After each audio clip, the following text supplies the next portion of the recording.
What if I told you the Bible has more verses about money than about eternal life? Over 2,000 verses. Why? Because God knew exactly what would trap you in poverty for your entire life. These aren't religious platitudes. These are financial strategies that have worked for thousands of years. While you're drowning in debt, there are people using these exact principles to build generational wealth, and nobody's teaching them in church anymore. Secret 1. The tithe principle, but not how you think. Everyone knows about giving 10%. That's not the secret. Here's what most people miss. The tithe wasn't just about giving. It was about proving to yourself that you don't serve money. Proverbs 3-9 says, "Honor the Lord with your wealth and the firstfruits of all your produce." Firstfruits, not leftovers, not whatever's convenient. Here's the psychological breakthrough. When you give away money first, before paying bills, before buying groceries, you break money's power over you. You prove you're in control. Try this experiment. Next paycheck, give something away first. Could be to your church. Could be to someone who needs it more than you. Even $10. The amount doesn't matter. What matters is the order. You're telling your brain, I have enough. I'm not desperate. I'm not controlled by scarcity. That mental shift is worth more than the money you gave away. Rich people understand this instinctively. Warren Buffett has given away over $50 billion. Not because he's religious, because giving proves abundance. Hoarding proves fear. Secret 2. The Joseph Strategy. Genesis 41. Joseph interprets Pharaoh's dream. 7 years of plenty, then 7 years of famine. His solution? Save 20% during the good years. This isn't about some ancient farming metaphor. This is about economic cycles. Recessions happen every 7 to 10 years like clockwork. 2008 financial crisis, 2020 pandemic, 2001 dot-com bubble. Most people live paycheck to paycheck during good times. Then a recession hits and they lose everything. Joseph saved during plenty so he'd survive famine. Here's your modern Joseph strategy. Right now, while you have a job, save 20% of every paycheck. Not for retirement, for the next crisis. When the economy crashes, you'll have options. You can wait out a job loss, buy stocks when they're cheap, start that business when everyone else is desperate. The 2008 crisis created more millionaires than any other period in history, not because they were lucky, because they had cash saved when everyone else was broke. Your emergency fund isn't just safety, it's opportunity. If you're serious about building that emergency fund, hit subscribe now. I'm breaking down all 7 secrets, and you don't want to miss what's coming in Secret 5. Secret 3. The Ant Principle. Proverbs 6-6-8. Go to the ant, you sluggard. Consider her ways, and be wise. Without having any chief, officer, or ruler, she prepares her bread in summer and gathers her food in harvest. Ants don't need someone forcing them to save. They do it automatically. They work during summer because they know winter is coming. Here's how you become like the ant. Automate everything. The day your paycheck hits, automatic transfers happen. Savings account gets 20%. Retirement gets 15%. Debt payment gets whatever you decided. You never see that money. You never make a decision about it. It's gone before you can spend it. Most people rely on willpower. I'll save whatever's left at the end of the month. That's why most people have $400 in savings. The ant doesn't use willpower. The ant uses systems. Set up the system once. Let it run forever. Secret 4. The Debt Curse. Proverbs 22-7. The rich rules over the poor, and the borrower is the slave of the lender. Slave, not inconvenienced by, not slightly annoyed with. Slave. Here's what that means practically.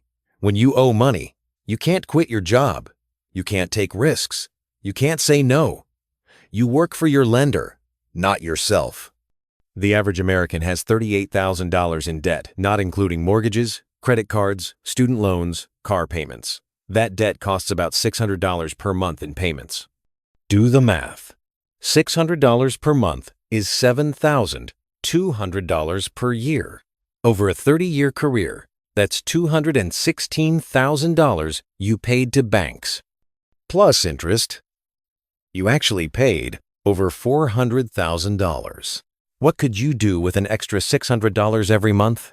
Buy a house, start a business, retire early. But you can't, because you're a slave to your lender. Here's the biblical strategy for breaking free. It's called the debt snowball, and it comes straight from the principle of small victories building momentum. List every debt smallest to largest. Ignore interest rates for now. Pay minimum on everything except the smallest debt. Attack that smallest one with everything you have. When it's gone, take that entire payment and add it to the next smallest debt. Then the next. Then the next. Why smallest first instead of highest interest? Psychology. You need wins. You need to see a zero balance. That feeling of crossing off a debt gives you momentum to keep going. Dave Ramsey built an empire on this principle. But it's not his idea. It's biblical. Small victories, momentum, faith that grows. Comment below with your smallest debt amount. No judgment, just accountability. Let's track your progress together. Secret 5. The Parable of the Talents. Matthew 25. The master gives 3 servants money. 2 invest it and double their money. 1 buries it in the ground out of fear. The master praises the investors. He condemns the one who did nothing. Here's what shocks people. The master doesn't say, "Be safe with my money." He expects growth. He expects risk.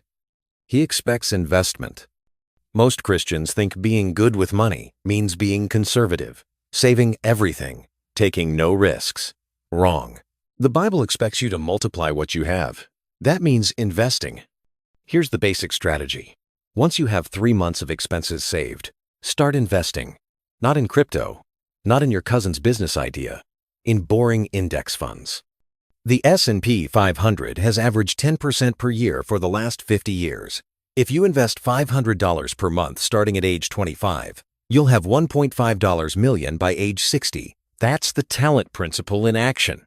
You're multiplying what God gave you. But here's the part nobody talks about. The servant who buried his money did it out of fear.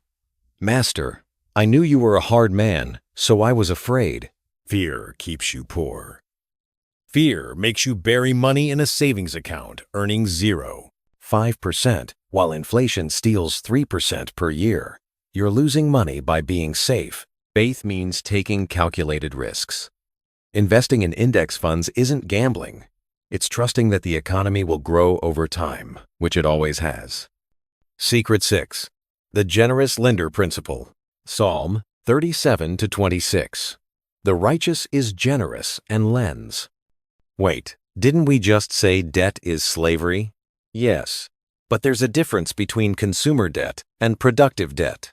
Consumer debt pays for things that lose value. Cars, clothes, vacations. That's slavery. Productive debt buys things that make money. A house you can rent out. Equipment for your business. Education that increases your income. Here's the secret rich people know. They use other people's money to build wealth. They borrow at 4% to invest in something returning 10%. They profit on the difference. But you can't do this while you're drowning in credit card debt. You have to break free from consumer debt first. Once you're free, you can use debt strategically. Buy a duplex, live in one side, rent the other. The tenant pays your mortgage. In 30 years, you own a building worth $500,000 and you paid nothing. That's productive debt. That's the generous lender principle flipped. You become the lender by owning assets. Secret 7. The Sabbath Rest Principle.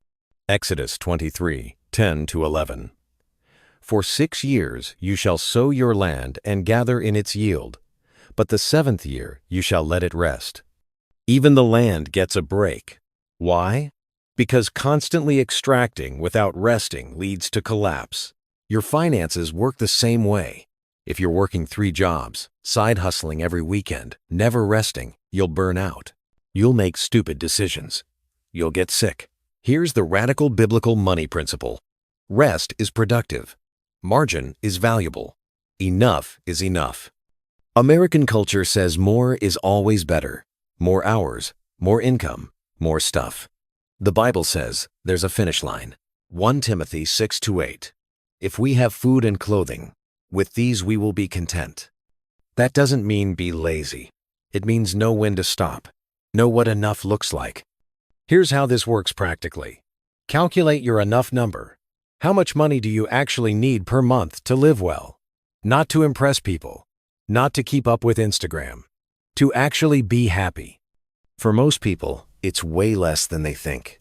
Maybe $4,000 per month, maybe $6,000. Once you hit that number, you have a choice. You can keep grinding for more, or you can work less and enjoy what you have. The Sabbath principle says rest is part of the design. God literally commanded it. 1 day per week, you stop working. You trust that 6 days of work is enough. Apply that to your finances. Once you have enough, stop chasing more. Enjoy your family. Serve your community. Live your life. The richest people in the cemetery are still dead. They didn't take any of it with them. The secret behind the secrets. Here's what all 7 principles have in common.